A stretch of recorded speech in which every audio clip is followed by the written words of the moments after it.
الحمد لله رب العالمين، والصلاة والسلام على أشرف الأنبياء والمرسلين وعلى آله وأصحابه أجمعين. أما بعد، فأعوذ بالله من الشيطان الرجيم. بسم الله الرحمن الرحيم. ألا إن أولياء الله لا خوف عليهم ولا هم يحزنون الذين آمنوا وكانوا يتقون. صدق الله العلي العظيم.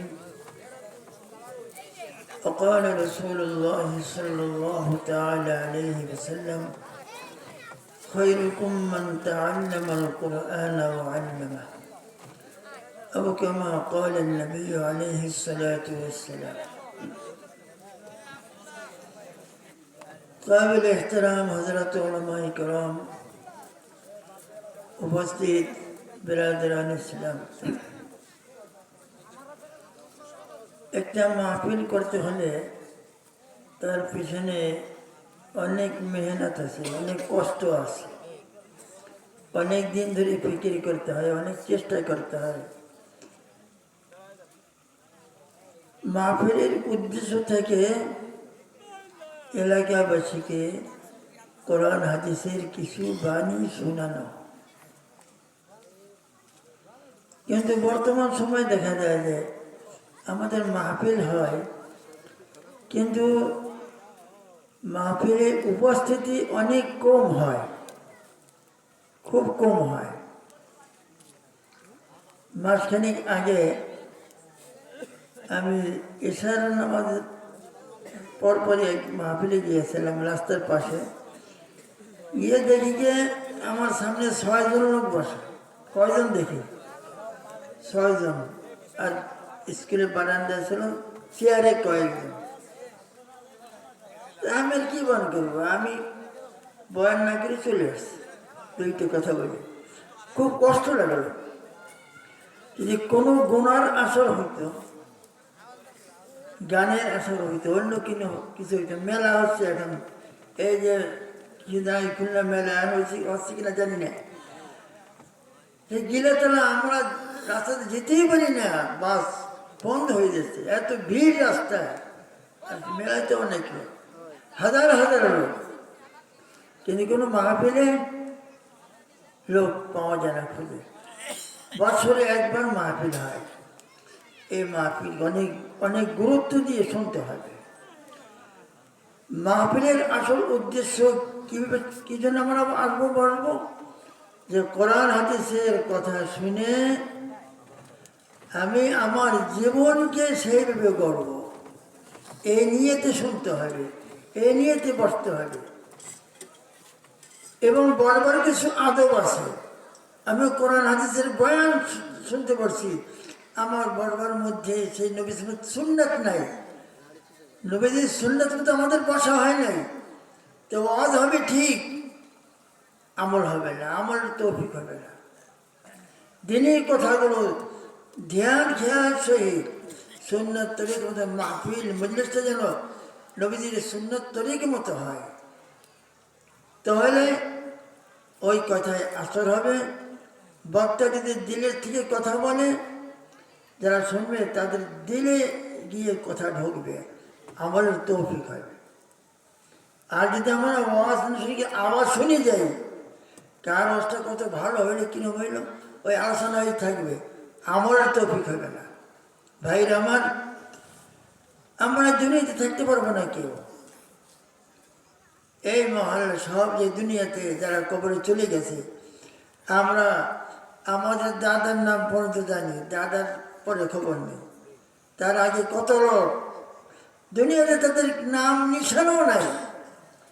এমন একদিন আসবে যে আমাদেরও দুনিয়াতে কোনো নাম নিশানা থাকবে না, কেউ জানবে না, চিনবে না, কেউ জানবে না। সেদিন আমাদের আসতেছে সবাই, আর ওখানে যেতেই হবে। এই দুনিয়াতে থেকে এই জিনিসটা তারা চিন্তা করবে যে আল্লাহ রাব্বুল আলামিন আমাদেরকে কি জন্য পাঠাইলেন দুনিয়াতে। এমনি খামাখা বানাইছেন এই দুনিয়াদারি করার জন্য, দুনিয়ায় মত্ত হওয়ার জন্য, দুনিয়ার ভোগ বিলাস গ্রহণ করার জন্য? কখনো নয়। আমাদের ভোগ বিলাসের জন্য, আমাদের আরামের জন্য, সব ধরনের শান্তি আরামের জন্য আল্লাহ রাব্বুল আলামিন জান্নাত বানিয়ে রেখেছেন অনেক আগে। আমরা মুখে বলি ওইটা আমাদের আসল বাড়ি, এই মুখের কথাটা দিনে গেঁথে নিতে হবে। সেই বাড়ির কোনো ফিকির নাই, সেই বাড়ির যাওয়ার জন্য সেখানে পরিস্থিতি কি নিয়ে যেতে হবে, কি আমল করলে সেখানে আমি আজীবন অবনতি জীবন সুখ শান্তি থাকতে পারবো, এই চিন্তা অনেক কমে গেছে আমাদের মধ্যে। দুনিয়া পেয়ে সবাই দুনিয়ায় মত্ত হয়ে গেছে। ভুল আমাদের ফিকির সব দুনিয়ামুখী আছে, আখিরাতমুখী ফিকির অনেক কমে গেছে। শুধু নামাজ আর রোজা করার নাম দিন নয়, দিন পুরো আমার দৈনন্দিন জীবনের প্রতিটি কর্মকাণ্ড সব যখন আল্লাহর হুকুম প্রিয় নবী সাল্লাল্লাহু আলাইহি ওয়াসাল্লামের সুন্নাতের মধ্যে পালন হবে, আর যখন আমি সব ধরনের গোড়ার থেকে আমাকে বাঁচিয়ে রাখতে পারবো, তখন আমি একজন খাঁটি মুমিন হতে পারবো, আল্লাহর ওলি হতে পারবো। নামাজ পড়ি আমরা, আবার গোনায়ও হরদম গোনা করে যাচ্ছি। নামাজ পড়তেছে সুদ খাচ্ছে, নামাজ পড়তেছে মিথ্যা বলতেছে, নামাজ পড়তেছে অন্যের হক নষ্ট করতেছে, নামাজ পড়তেছে আমরা গীবত শিকায়ত করতেছি। কোন গুনাহ আছে যে গুনার মধ্যে আমরা জড়িত নেই বলে? বর্তমান মুসলমান আমরা কত গুনার মধ্যে রয়েছি, এই গুনাহকে ছাড়তে হবে। যদি গুনাহ বর্জন না করি, গুনাহ না ছেড়ে ইবাদত করি, ইবাদত করতেছি আবার গুনাহও করতেছি পাশাপাশি, তো মনে রাখবেন একদিন এমন হবে আমার সমস্ত ইবাদত নষ্ট করে ফেলবে এই গুনাহ। খারাপ জিনিস ভালো জিনিসকে নষ্ট করে। এক বালতি দুধ, পিওর দুধের মধ্যে যে গাভীর দুধ, কিন্তু ওই গাভীর কিছু পেশাব পড়ে, দুই এক ফোঁটা পেশাব পড়ে দুধের মধ্যে, ওই দুধ খেয়ে ভালো থাকবে? বলে নাফাক হয়ে যাবে না? কেউ পান করবো আমরা? সামান্য এক দুই ফোঁটা পেশাব এক বালতি কেনা আরো বেশি দুধকে নষ্ট করার জন্য যথেষ্ট। এটা যেমন আমরা বুঝে আসে, এক সামান্য বিষ একটা মানুষকে, একটা প্রাণকে শেষ করে জন্য, প্রাণীকে শেষ করার জন্য যথেষ্ট। এটা যেমন বুঝে আসে, এইভাবে বুঝতে হবে এই দুই একটি গুনাহ আমার অনেক ইবাদতকে নষ্ট করার জন্য যথেষ্ট। হাদিস পাকের মধ্যে বর্ণনা রয়েছে যে আসল ময়দানে কোনো বর্ণনা এমন হবে পাহাড় পরিমাণ নেকি নিয়ে উঠবে, কিন্তু অন্যের হাত দিতে দিতে মেয়ে কেবল সব শেষ হয়ে দেবে, থাকবে না কিছু। ওই গোড়া করে গেছে, অন্যের হাত মারছে, কেউ মারছে, কেউ গালি দিয়েছে, এই গোড়ার কারণে সব শেষ হয়ে যাবে। পরে এর নেকি না থাকলে যাদের হক মারছে তার গোনা এর ঘাড়ে চাপাই দেওয়া হবে এবং জাহান্নামে নিক্ষেপ করা হবে। এই জন্য নেক আমল করার পাশাপাশি গোনাকে ছাড়তে হবে।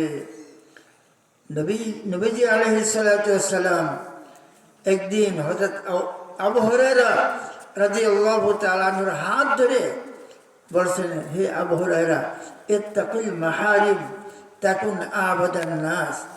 যাবতীয় হারাম কাজ থেকে বেঁচে থাকো, যাবতীয় হারাম কাজ, নিষিদ্ধ কাজ আল্লাহ রাব্বুল আলামিন কালামে পাকের মধ্যে যে কাজ করতে নিষেধ করেছেন, হাদিসের মধ্যে যে সমস্ত কাজ নিষেধ রয়েছে, সমস্ত হারাম কাজ থেকে, এক কথায় সব ধরনের গুনাহ থেকে বেঁচে থাকো। তাকুন আবাদান নাস, তাহলে তুমি বড় আবেদ, উত্তম আবেদ হতে পারবে। কি বোঝা গেল? নামাজ পড়াদের কেউ ইবাদত, রোজা রাখা ইবাদত, গুনাহ থেকে বাঁচতে পারলে আরো বড় ইবাদত। গুনাহ থেকে বেঁচে থাকাটা বড় ইবাদত, বড় আবেদ হতে পারবে। এই জন্য আপনার খেদমতে আমার আরজ থাকবে যে আমরা গোনাকে ছাড়ি, গোনায় কিন্তু শেষ করে দেবে, সব শেষ করে দেবে। আর এই কথাটা চিন্তা করি এখান থেকে আমার চলে যাওয়া লাগবে, যেখানে যাব, যে কবরে, কবরে কেউ থাকবে না আমার সঙ্গে। কি নিয়ে যাব? আমি দুনিয়া যা কিছু করি সব আমার সঙ্গে দেবে। ভালো করলে সেটাও যাবে, খারাপ করলে সেটাও যাবে। আর খারাপ গোনা নিয়ে কবরে গেলে সেখানে যে আযাব শাস্তি, তার থেকে বাঁচাবার কোনো জিনিস সেখানে থাকবে না। দুনিয়ার আগুনকে কি ভয় করি, দুনিয়ার পুলিশ, র্যাব, আর্মিকে কি ভয় করি, আর কবরে যে আযাবের ফেরেশতারা চলে যাবে সেখানে তো আমার ঠেকাবার কেউ থাকবে না। নেক আমল থাকবে, এই গোনার থেকে বাঁচতে পারি, তাহলে ফেরেশতারা সালাম দেবে, ভালো ব্যবহার করবে, কবর জান্নাতের বাগান হয়ে যাবে। তো মৃত্যুকে চিন্তা করি সবসময়, মৃত্যুর পরবর্তী জিন্দিগি, আখিরাতের ফিকির বেশি রেখে দুনিয়ায় ঈমান আমলের সঙ্গে চলবার চেষ্টা করি, সৎভাবে জীবন যাপন করার চেষ্টা করি, আল্লাহর হুকুমকে মেনে চলি, সব ধরনের গোনার থেকে নিজেকে বাঁচাই রাখি, আখিরাতের কবরের হাসরের ফিকির বেশি রাখি, আল্লাহ পাকের ভয় অন্তরে সবসময় জাগ্রত রাখি, আর জবানে একটা জিকির চালু রাখি এবং আল্লাহ পাকের দোয়া করতে থাকি। আল্লাহ তুমি ঈমান আমলের সঙ্গে রাখিও, চৌধুর রাখো, তোমার মহাব্বতের সহিত রাখিও, আর মৌতের সময় আমাদেরকে ঈমানে মৌত দান করে, তোমার মহাব্বতের সহিত মৌত দান করে। আর সর্বশেষ কথা, যে আপনাদের উপর আল্লাহ পাকের খাস রহমত, যে এলাকায় একটা মাদ্রাসা, কোরআনী মাদ্রাসা আল্লাহ পাক করেছেন, সবাই অন্তর দিয়ে মাদ্রাসাকে ভালোবাসবে।